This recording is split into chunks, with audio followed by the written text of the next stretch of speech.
तत्व अग्नि के साथ में जल भी रहता है, तब वो बनता है पित्त। पित्त देखा है किसी, पित्त आप देखते होंगे कभी कभी वोमिटिंग होता है तो पीला तत्व निकलता है, या कभी जब हमको अंदर से बर्निंग जैसा कुछ फील होता है कि जलन हो रहा है, तो उसमें अग्नि और जल दोनों तत्व होता है। और जब वोमिटिंग कभी कभी होती है तो पीला पीला तत्व निकलता है, उसको पित्त बोलते हैं। और जब यह पित्त शरीर के इसका स्थान है शरीर में, जैसे कफ, कफ वाला जो एरिया है उसको बोलते हैं सिर वाला भाग कफ का है। पित्त वाला भाग ये छाती से लेकर ये नाभि वाला एरिया पित्त का है। नीचे का भाग वात है। शरीर में ये तीन भाग हैं। तो यह वात में वायु और आकाश, पित्त में अग्नि और जल, पृथ्वी में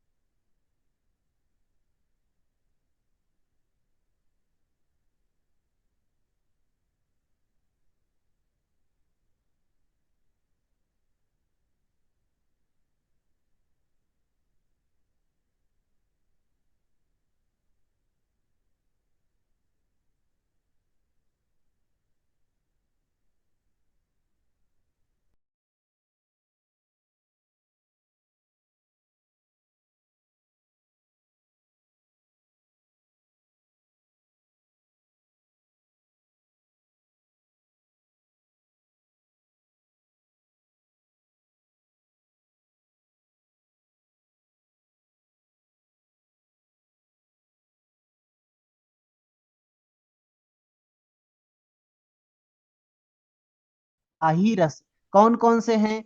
एक तो अम्ल है, अम्ल रस, जिसको खट्टा हम बोलते हैं, कि अग्नि होता आम्ल है। कटु तेल। तो अग्नि है तो किसको नहीं खाना है? आप साफ साफ बताइए।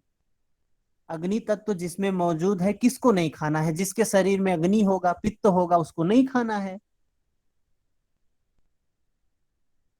अब जी सर सर। किसको खाना है? जिसके शरीर में अग्नि नहीं खा सकता है, वो अम्ल ले सकता है। जैसे वायु, वात प्रकृति का व्यक्ति क्या है, विदाही रस का आराम से प्रयोग कर सकता है। या फिर किसका प्रयोग कर सकता है? कौन कर सकता है? कफ प्रकृति का व्यक्ति, उसके अंदर अग्नि नहीं होती है, तो वो भी विदाही रस का प्रयोग कर सकता है। हाँ जी। अब ये जो छह रस हैं, मधुर, अम्ल, लवण, कटु, तिक्त, कसाय, इन सभी रसों में उसी प्रकार से दो दो तत्व हैं पंच महाभूतों के। जैसे वात पित्त कफ में दो दो तत्व हैं। मधुर रस में कौन कौन सा तत्व है? पृथ्वी तत्व और जल तत्व। तो पृथ्वी तत्व और जल तत्व, और हमने वात पित्त कफ में पृथ्वी और जल तत्व किसके पास देखा था, रामानंद जी? जी सर।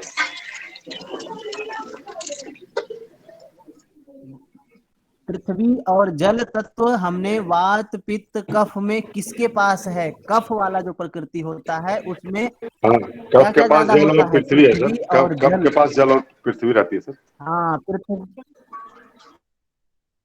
हाँ, तो मीठा की खराब होगा। मीठा इसके लिए अच्छा रहेगा सर।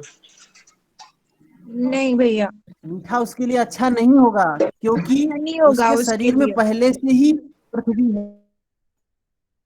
पृथ्वी और जल पहले से ही बढ़ा हुआ है, तो उसको पृथ्वी और जल तत्व तो नहीं बढ़ाने देना है, जी घटाना सर, है, उसको मीठा कम मीठा करना है। ठीक नहीं होगा। हाँ तो सर, इसलिए मीठा वो, ठीक नहीं होगा सर। उसके लिए हाँ, उसको मीठा नहीं तीक्ष्ण खाना और होगा, उष्ण, मीठा। तीक्ष्ण और उष्ण उसके लिए ठीक रहेगा सर।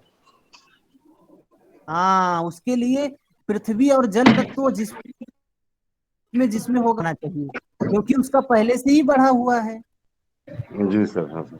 लेकिन वहीं अभी दूसरा बात करें, दूसरा जो रस है, अम्ल रस। अम्ल मतलब खट्टा। खट्टा जैसे क्या होता है? इमली होता है, अनार होता है, होता है।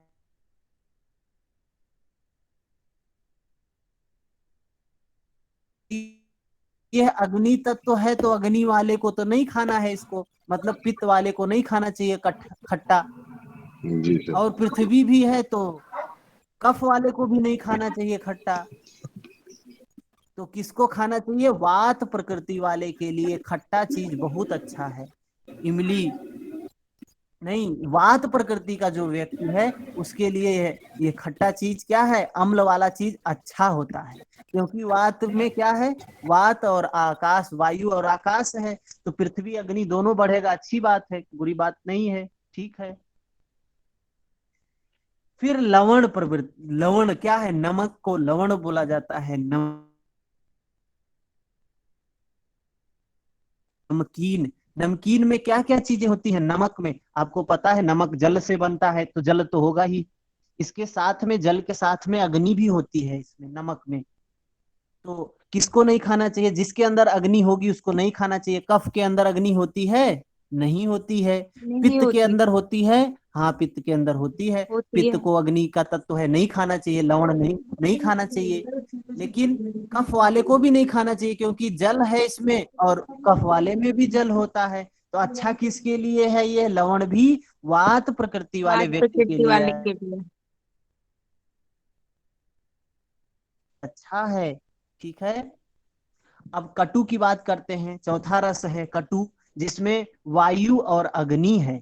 वायु और अग्नि, तो वायु और अग्नि इसमें है, तो वात पित्त कफ में किसके किसके पास वायु है? वात के पास वायु है, तो इसके लिए कटु अच्छा नहीं होगा भाई।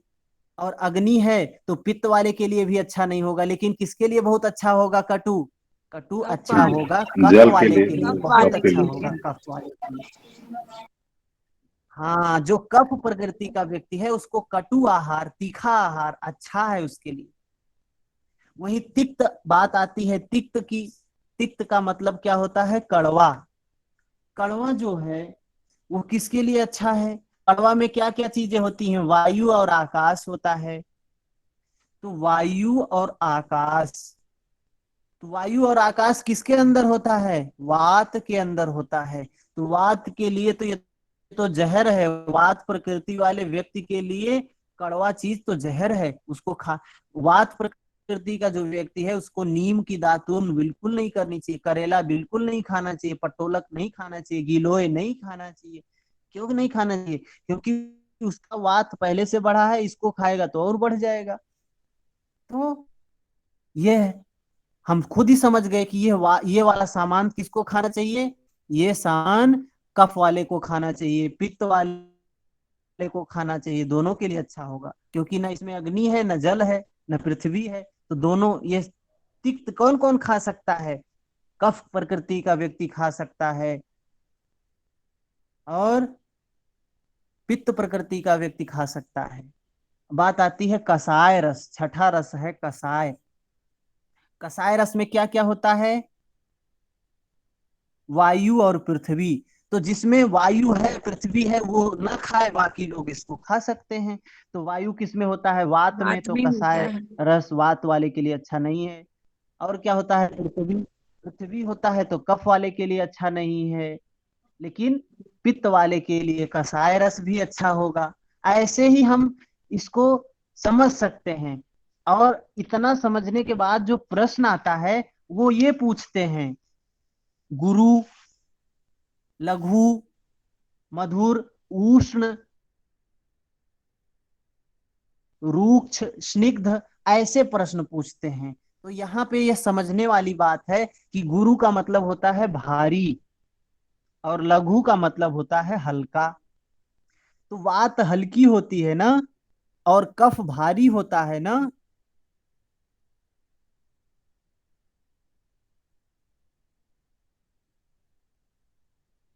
अच्छा है, कफ प्रकृति वाले व्यक्ति के लिए हल्की चीज अच्छी है। लेकिन जिसके अंदर वात है, अगर वो लघु चीज खाएगा तो और हल्का हो जाएगा, तो उसको भारी चीज खाना चाहिए। गुरु चीज, गुरु जिसमें गुरु प्रवृत्ति हो। वात प्रकृति वाले व्यक्ति के लिए क्या है? मधुर अच्छा है, लेकिन वहीं उसका विपरीत कड़वा चीज नहीं अच्छा है, क्योंकि उसमें पहले उसमें भी वात है उसमें। तो ऐसे ही हम चीजों को समझ सकते हैं कि कौन सी चीज किसके लिए अच्छा है, किसके लिए भारी खराब है। ये रीजनिंग से वहां हमको सॉल्व करना है, हमको सिर्फ बेस यहाँ पे समझना है। ठीक है रामानंद जी, समझ में आया? जी सर, बहुत क्लियर हो गया सर। सर स्निग्ध का एक बार मतलब समझा दीजिए।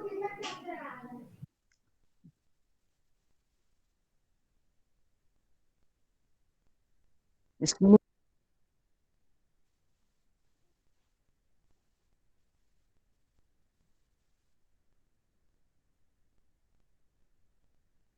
स्निग्ध के बारे में पूछ रही है सर वो। स्निग्ध स्निग्ध सर।